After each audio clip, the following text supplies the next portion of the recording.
good morning, good morning.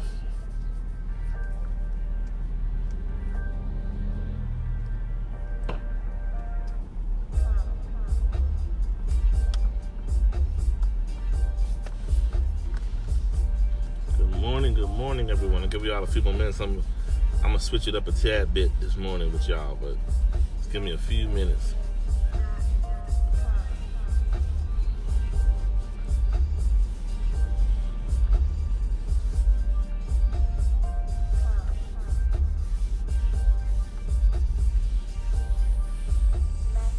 Good morning. Switch it. I'm trying to look at it. All the people are on time for church this morning.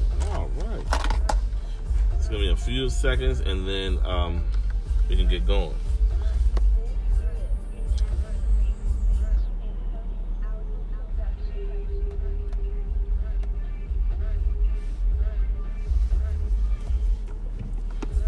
All right. What's going on, Fred? All right, y'all. Really quick. I'm gonna do it a little different today. So it's still gonna be the question of the day. First and foremost, good morning, everybody, and welcome to Unscripted with Mr. Dixon. All right. So I'm gonna go ahead like this. I'm gonna give y'all 3 choices. You know, if y'all watch The Matrix, right? They give you the 3 choices, right? So I'm gonna give you 3. I'm gonna throw 3 questions out there that I have. I got like these questions are just coming in. So I'm trying to do them in order of people that, you know. So if you gave me a question and I haven't done it right away, I'm trying to give them in order of when people gave me the question. So I'm still gonna do them. I just hadn't gotten around to it.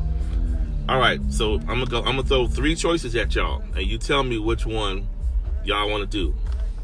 All right. So okay. Number 1. Let's consider this the blue pill. Number 1, the blue one. How do we as women understand the interest level of a man in this day and time with social media and the many other distractions? The blue pill, number 1, again, how do we as women understand the interest level of a man in this day and time with social media and the many other distractions? That's the blue pill. Here comes the red pill. It's number 2. The red pill is, I'm no porn star. This is a wife. I'm no porn star. Do I have to do everything my husband asks for in bed? That's number 2. That's the red pill. Again, I'm no porn star. This is a wife talking. Do I have to do everything my husband asks for in bed? All right. See, Janita, you have to be the overachiever in saying there's 2 pills. I'm making up my own version of the Matrix. Anyway, okay. So, and the third one, we're going to say this is the green pill. Okay, so you got blue and red, and blue and green, and this is the red. I'm sorry, blue and red, and this is the green. This is the third one. The third one is young guy. He's 35. This is a guy. The other 2 were women. This is a guy. He's been with this young lady for 3 years. They've been engaged the last year and a half. They're supposed to be getting married actually on New Year's of this year. Something very scandalous occurred between him and his fiance, very scandalous, back in December of this last New Year's Eve. And even though he says he loves her, he says they have went through the motions to get past it. But he wants to know, you know, in the way he's thinking in his mind with what happened, should he go forward? So you all tell me, should I do the first one about the interest level of men? The second one about the wife saying, do I have to be a porn star because my husband got all these fetishes? Or the third one about the guy who's engaged to the woman, but he's on the line. He wants to marry her, but he's stuck because something scandalous, very scandalous, occurred. So y'all tell me, 1, 2, or 3. Just say 1, 2, or 3, and we're gonna go with it. 1, 2, or 3. So far, the 3s is winning. Y'all, come on. 1, 2, 3. The 3s is winning so far. All right. So let's see.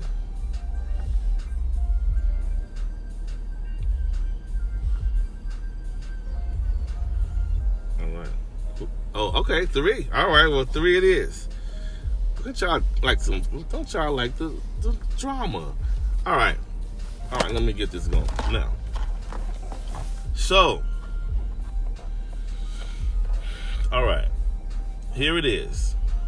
this guy, he wrote into me after the one yesterday. He said the show yesterday gave him the courage to tell his story. I believe the guy. I saw him on here earlier, so I believe he's watching. So to make a long story short, y'all try to be easy today. But this guy, he says he's been with this woman. He's 35, she's 40. He's been with her since, he said about 3 years ago.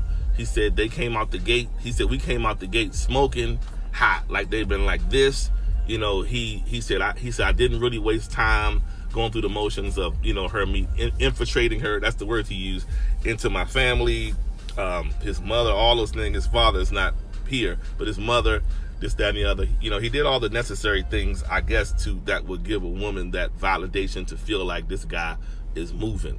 So he said he did all that because he kept emphasizing I came out smoking with her, because he said I was very intentional. That's what he said. I said, that's good. So he said all that, and then he said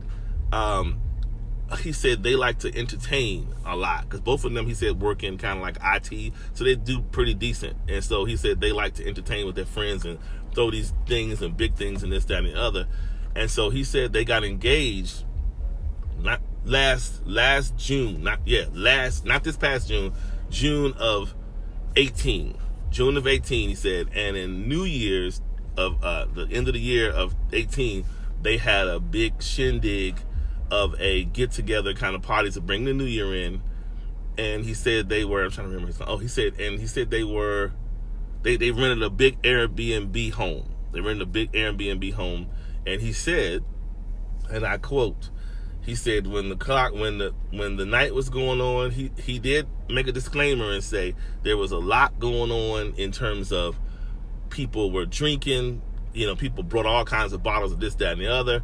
He said I'm almost certain there was weed and people had pills or whatever else going on there. This is all going on, but he said it wasn't anything intentionally for anyone to be in any type of danger. It was just people were letting their hair down. It was New Year's Eve, and that's that. Now, here is the thing. During this partying stupor and drunken stupor, as so to speak, he said he was drinking, and he said, I passed out. That's what he said. He said, I passed out. I was out. Then he said, somebody woke him up about 3 a.m. He said, let me look at my thing. Hold on. He says, let me make sure I get his notes. I don't want to tell. He said somebody woke him up about 3 a.m, and then the girl showed him a video, and she said, look at your girl. Now, mind you, he's engaged. The girl showed him a video of his girl in that same big house. Now, this is where it gets really ugly. The girl showed him the video on her phone because the girl saw it. Like, the girl was, while everybody was kind of either out, drunk, people in their room, their couples doing what they do, she goes by and catches his fiance giving oral to his best friend. She catches the fiance giving head to his best friend at this whole big Airbnb thing. I couldn't sleep last night. I was just like, this is going to be crazy. But anyway, so yes. Oh, she said, get the notes. I'm looking at the notes. Okay, and so after this, my questions lit up after this. So I asked him after this was over. I said, she caught you, they caught, you had the video, you showed. I said, what happened? What'd you do? And he said, when I got up, I was drunk, to be honest. I was really, really still messed up. But he said, I remember getting up, and I remember going down there, and he said, I was kirking out. That's what the terms he used. He said he was kirking out, and he said he was trying to fight. He was trying to fight his friend, but then the other women that were there that were friends of his, they were trying to fight the fiance because they were saying she was bogus, going through all that because everybody has this video. So there is no lying. The video showing this happening because the girl recorded it. And so it's a whole lot of moving parts going on in here. But to make a long story short, I asked him, I said, how did you recover? After I said, you got your best friend, you got a betrayal part going on potentially. Let's just say potentially, because he said everybody was drunk. You got your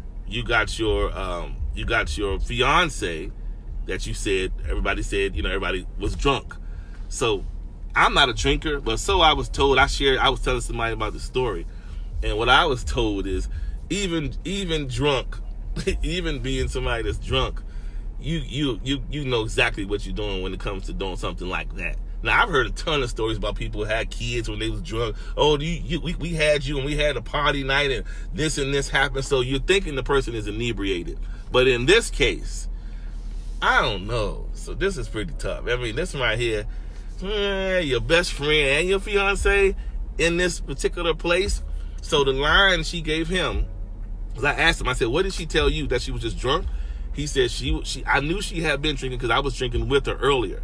But then he said, this was the caveat. He said she threw in there, she ain't know if somebody slipped her some Molly.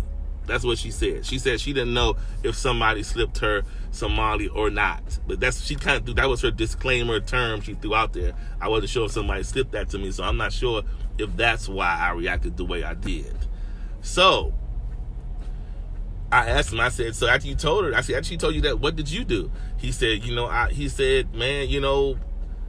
said, you want to believe him? Because he said it was like a nightmare. I got my friend, and then I got my fiance that I'm going to marry, supposed to be marrying in this coming New Year. It's supposed to be their, that's their thing they set out. So he says, we coming up on the time. He said December 31st. This is October and December 31st. So he's saying, blaming on alcohol, you crazy, Charlie. So he said that he's in a dilemma, y'all. He said he loves her, but he said it's very, very hard to struggle with. And like, yes, Janita, she claimed that they was all, like, the way he said it, they said they were all twisted that night, whatever. Twisted they were in manipulation. But anyway, so yeah.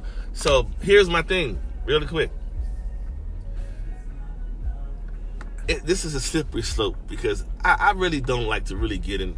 I don't like to say things that can alter someone's life marriage-wise, because that's a really slippery slope. And I know they're not married now, but they're supposed to be getting married at the end of the year. And I surely don't want to be the guy. And then the person is looking, the guy's looking.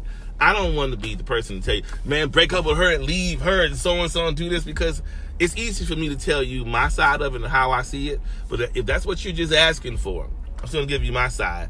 And I don't want you to feel like I'm trying to maneuver you to not be with your person or to stay. I'm just going to give you my opinion. But I'm saying that as a disclaimer because it takes a lot for a man to even get to the place to marry somebody. And for you to say you came out the gate smoking, that was a lot heavy on me for me to get that from you. So I'm going to say this to you. There's a lot can happen when somebody can perceive you as a good dude. If you're a good guy and you're kind of doing things unheard of, you initiated the engagement. There wasn't nobody kind of nudging you. You initiated you. You did all of these things that women would probably love a guy to do. However, in some cases, if you're a good person, in some cases, not everybody know what to do with the gem when it's placed in their hand. And so if you're a gem of a guy and you're in the wrong person's hand, you can get mishandled. I mean, look, if you got a decent job, you gonna bring the means, you work in this guy works in network infrastructure. I don't know about you guys know about IT, but that's not no bad money. So to make a long story short, he's doing this. You are my advice to you, man, is I don't know if you're religious at all, but you certainly need to pray.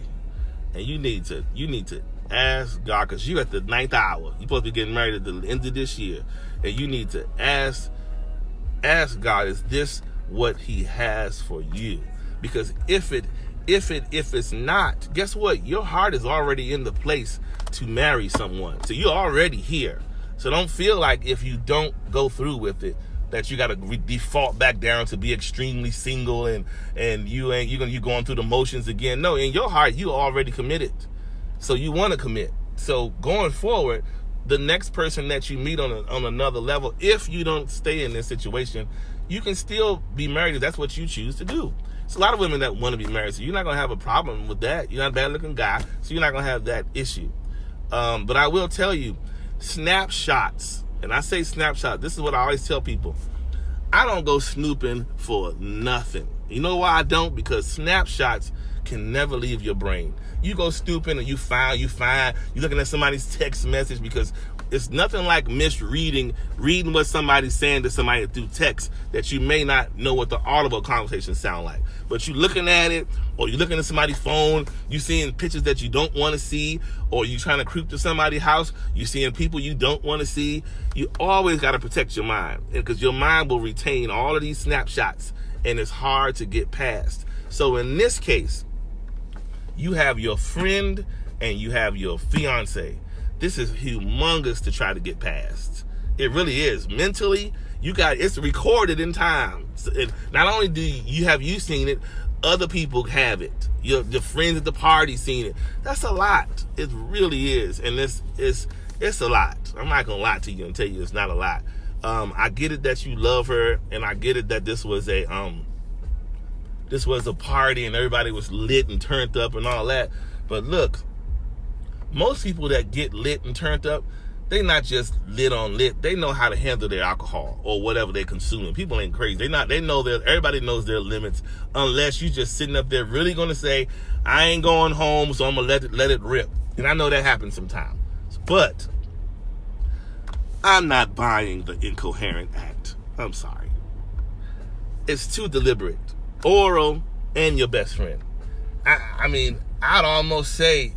could almost say, look, I ain't gonna say I like it or I would even go through with it, but I could almost ride with you, with a complete stranger at the party, and maybe somebody's trying to take advantage of her being high or whatever. But your friend, if they got eyes, drunk or wobbling or not, they saw who one another was. He saw it was your fiance. She saw it was your best friend. They not blind. I don't care if you drunk, you're not blind. You can still see and you can hear. So my point is, this is your life, and you about to take a decision in a month and a half. This is your life.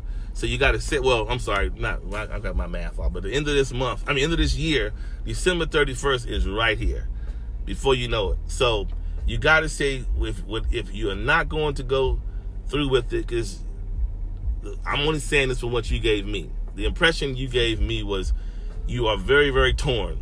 Very torn, because it's kind of haunting you more so than you are happy.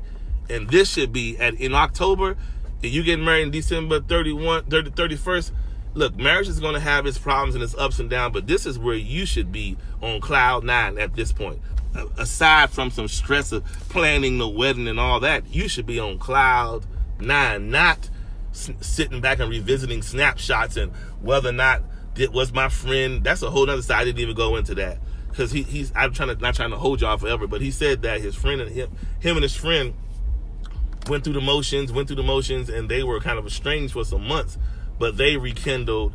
And the friend was like, he was really drunk. It's bad. He didn't even know, and he said he didn't realize what was going on, and this, that, and the other. I wanted to say, now, there's not too many of us men that will be having this operation going on that we won't look up at the surgeon. But anyway, all I'm saying is I just don't buy it. And if you ask me, I'm going to come straight to the heart of the matter. I would, if you love the girl, but you're torn, you just need to go on pause, because your spirit isn't well at this point. Don't force the marriage December 31st. If she's supposed to be with you, time will mend all wounds. If she's supposed to be with you. If she's the will of God for your life, time will mend all wounds. So don't worry about structure and time. And even though you send invitations, I guess what? I would rather you pause and continue to just sift through your emotions than you feel like you got to follow through with a structure because you done sent invitations out, and now you're going to get into something that we don't need any more of to happen again. And yes, another divorce. We don't need any more divorce people back on the street. You need to stay married.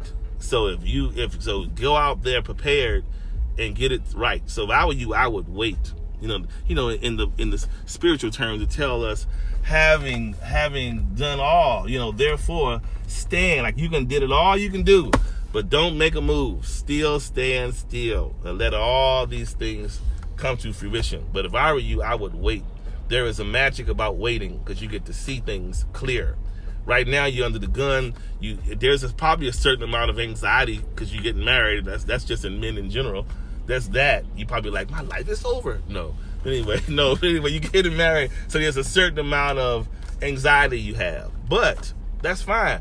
But again, I'm your biggest supporter because I like what you said in the beginning when you said, I came out the gate smoking, and I was very deliberate in what I had planned with her. He said, I felt it early on, and I didn't want to delay. And so stay true to that. And so it's only none of us on this phone, on this live can tell you whether or not you really, really believe the story. Because I believe people, we can say a million things, but I believe whether you feel whether or not this is for real or not, meaning whether that story was for real. Because I can tell you, it's all hinged upon that story.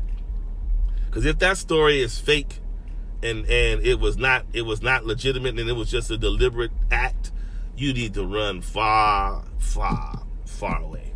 Because something like that, your best friend and your fiance, those are matters of the heart. You got your best friend, your boy, and your woman you chosen for a wife. That's too much. That's the kind of stuff that lands you in a mental hospital. So if I were you, sir, I would pause. That's the safest advice I can give you. Now, I really want to tell you, just leave it alone and go. But I won't tell you that. But I'll just say, pause and think it through because you love her. When people love somebody, look, you can't, people like, I don't want to, because sometimes you tell people that love somebody something and they go run right to the person because you told them not to. So I'm telling you to pause. I hope you get my drift. Pause. Don't rush. Don't feel like you got to do this everybody's watching and waiting. Just think about it. You want your marriage to be clean. You want it to start off clean.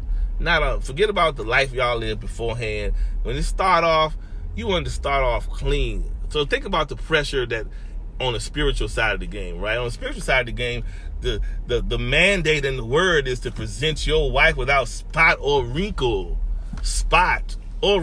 So in this case, there's a whole lot of spots and it's leprosy.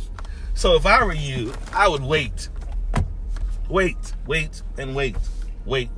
Don't do it right now. Just wait.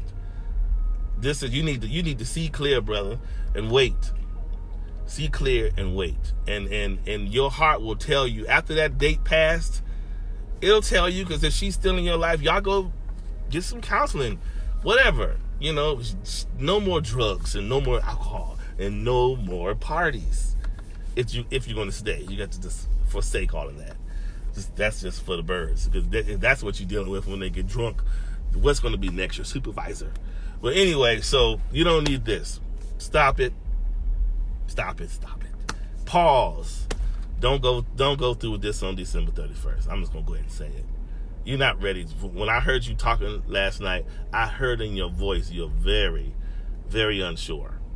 Very unsure. And you don't want to go down the aisle unsure. You want to be as sure as possible.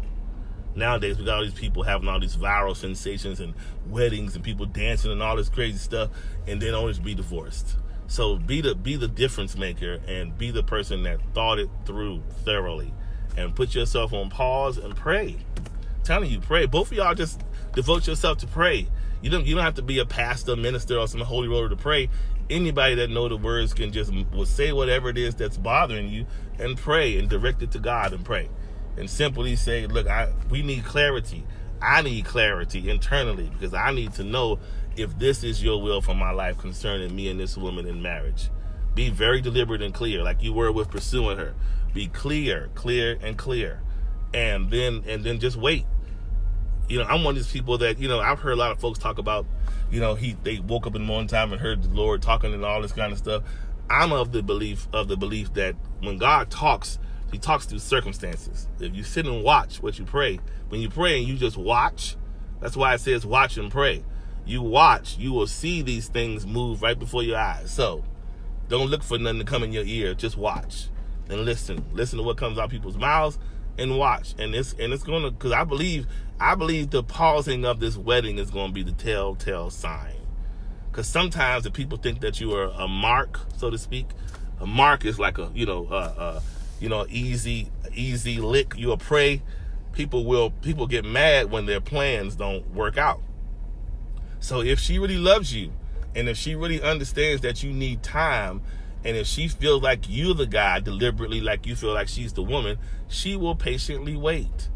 But if she not, she gonna get mad, cuss you out, tell you on games, and then she gonna go about her raunchy way. So, don't, take your own peace, take control of your peace, and wait. Pause. Take control of your peace, as Bruce would say, and pause. And that's it. That's the best I can tell you. I will tell you, sir, you broke the rule last night. Typically, I don't talk to people about this stuff and talk on the phone and all that, because I just want to get the question and talk about it. But because he talks, I feel a little connection.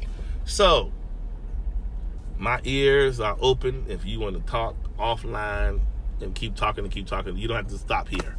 If you want to keep talking, we can keep talking. And I get it.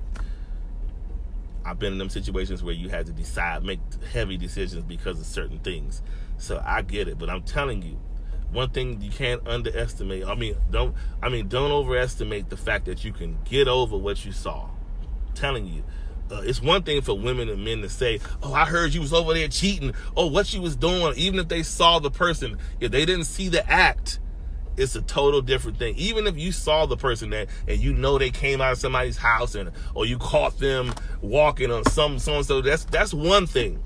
But it's another thing to see the act. So this is why I'm telling you, do not take it for granted, because a mental thing like that will follow you forever. Every time you have Thanksgiving dinner, here come your boy, what's going on, man? You sitting here, what's going on? You're like, it's going to always be in your mind. Trust me. Every time you see him and her in the same room, you're going to think about it. And that's going to be detrimental to your marriage. So you got to be honest with yourself and say, can I endure these things? Can I endure the backslide of our ways, of the things that we have, the wicked ways? Can you endure the backslide of what has occurred before you got married? Because those things are going to resurface in your brain while you are married, and you're going to say to yourself, can I hold this up? And so that's all I got to say on that.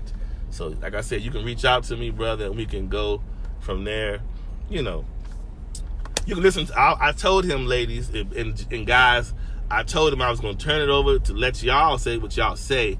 Y'all talk to the guy, give him advice, and then tell him what y'all feel. Because I told him this isn't we not Dr. Fields. We just people. We just like a community of folks that we like to decipher on problems. That's all, and we just have fun with it. So you guys enjoy your day, and I will return in the AM. All right. So I hope this was helpful to the young man, and like I said, you guys have a great day. Love you.